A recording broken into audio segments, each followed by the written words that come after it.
En este vídeo vamos a resolver otro de los problemas de rectas y lugares notables de un triángulo. En este caso vamos a dibujar las bisectrices, el incentro y la circunferencia inscrita de un triángulo. Para ello empezamos dibujando un triángulo. Vamos a desplazar los ejes hacia abajo para que no nos molesten y nos dejen más espacio para la zona de dibujo.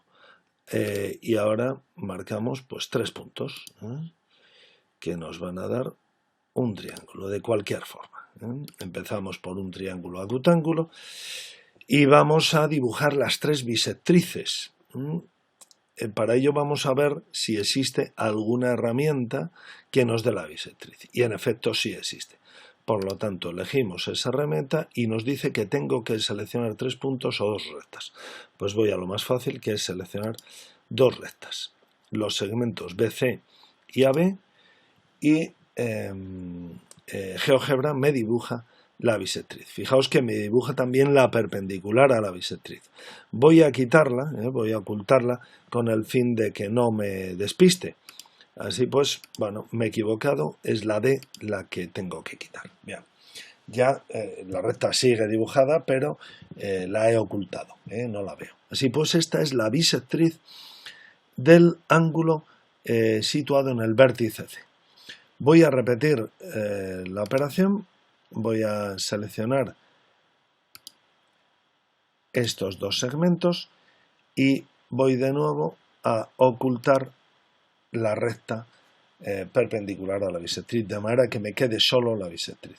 Y para terminar, pues hago lo mismo con estos 2 segmentos, con este y con este otro lado, y voy a ocultar la recta perpendicular a la bisectriz. Bien, pues ya tengo aquí las 3 bisectrices y por lo tanto tengo el incentro. Fijaos que en ese punto donde cortan las 3 bisectrices, ahí tengo el incentro. Bueno, pues voy a marcar ese punto, en el punto de corte de las 3 bisectrices.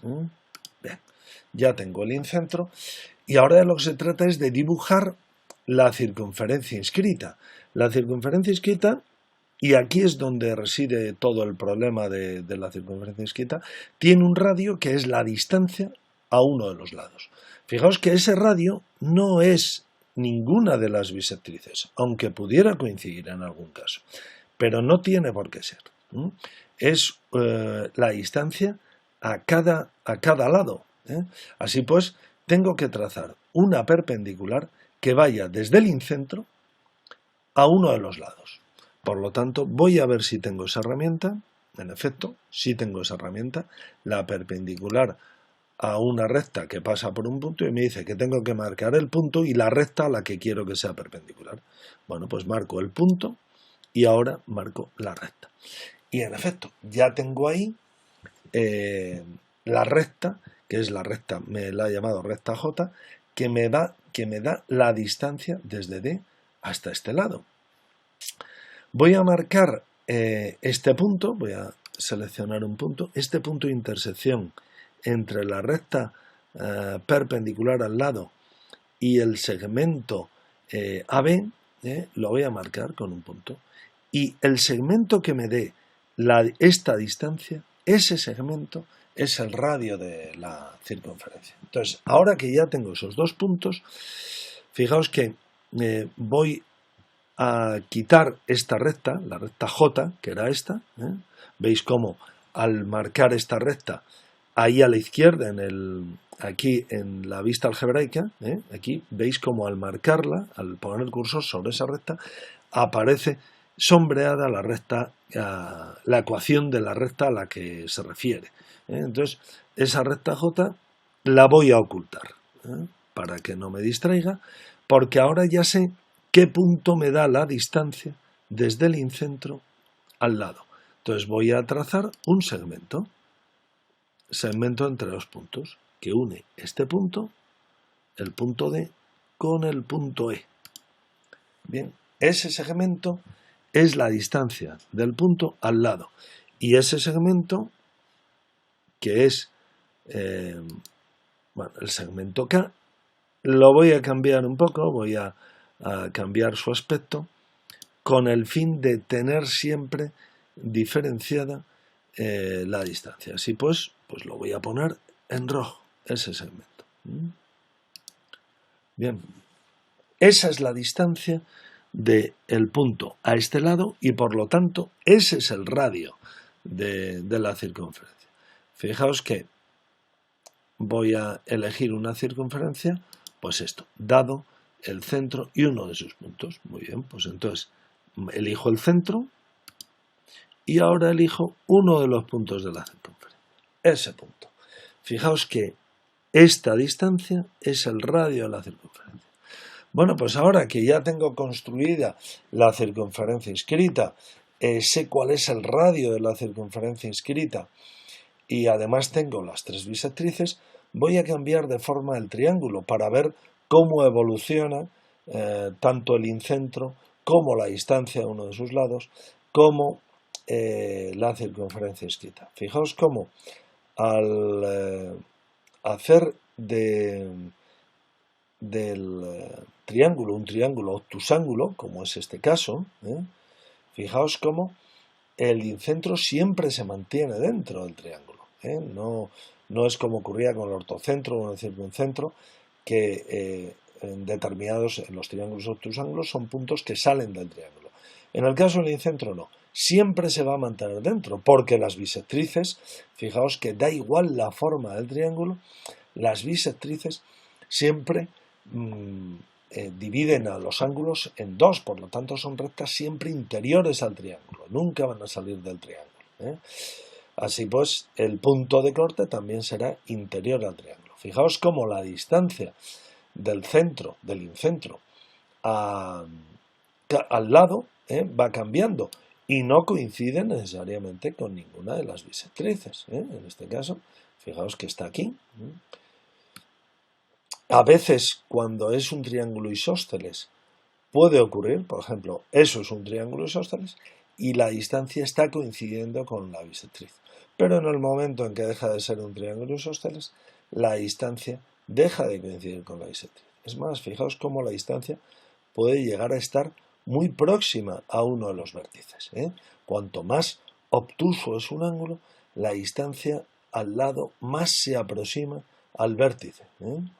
Fijaos cómo ocurre así. En cambio, al hacer del triángulo un triángulo acutángulo, pues la distancia más se separa. Incluso puede llegar ocasiones en las que coincida con la bisectriz.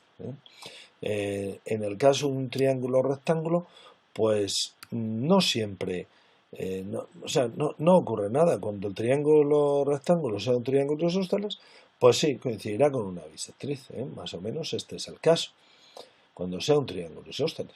Pero si no es un triángulo isósceles, pues no coincidirá con la bisectriz. Como veis ahí, la distancia se separa de la bisectriz, o bien aquí, la distancia vuelve a separarse de la bisectriz. Entonces, en un triángulo obtusángulo, pues tampoco, no pasa nada, el incentro está dentro del triángulo y la distancia siempre, por supuesto, se mantiene perpendicular al lado. Esta distancia lo mismo podría haberla hecho con este otro lado o con este otro, sería igual.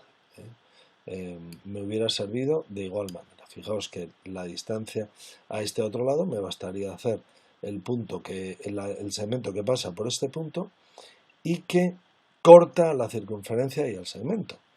Voy a hacerlo para que lo veáis. Voy a trazar un segmento que va desde este punto al punto de corte de la circunferencia y me aparece abajo los dos objetos que pasan por ese punto, la circunferencia y el segmento. Bueno, pues elijo ese punto e igualmente puedo trazar la otra distancia desde el incentro al punto de corte del segmento y la circunferencia. Lo elijo, voy a cambiar las propiedades de ese segmento eligiendo el color rojo. Igualmente voy a hacer con este otro para que lo veáis bien. Elijo el color rojo. Bien. ahora ya tengo las tres distancias en rojo hacia a los tres lados. Fijaos cómo las distancias van cambiando, son siempre rectas perpendiculares, son rectas perpendiculares a los lados, pero dependiendo de la forma del triángulo, pues pueden o no coincidir con las bisectrices o con las alturas, etc. Pero no tienen por qué coincidir. Lo importante de las distancias es que son rectas perpendiculares a los lados. Aquí se ve que las tres distancias son iguales, es decir, que el incentro equidista de los lados. ¿Y cuál es esa distancia? Pues precisamente la que marcan los segmentos en rojo. Bueno, yo creo que con este ejemplo se ve bastante bien el caso de las bisectrices, el incentro y la circunferencia isquieta. Podemos hacer un último ejemplo, y es ¿qué pasaría cuando el triángulo fuera equilátero? Bueno, cuando el triángulo es equilátero, todo coincide, coinciden las alturas, coinciden las bisectrices, las distancias del incentro a los lados, las mediatrices, en un triángulo equilátero todo coincide, las distancias, las bisectrices, además esto sería la mediana sobre este lado, también sería la mediana sobre este otro, también son las mediatrices de cada uno de los lados, también son las alturas, en un triángulo equilátero todo coincide, coincide el incentro con el circuncentro, bien, y por lo tanto con el ortocentro y también con el baricentro. Bueno, pues damos por concluido este vídeo amplio donde, además de el objetivo que nos habíamos propuesto de dibujar bisectrices, incentro y circunferencia isquieta, pues hemos repasado otros elementos geométricos notables del triángulo.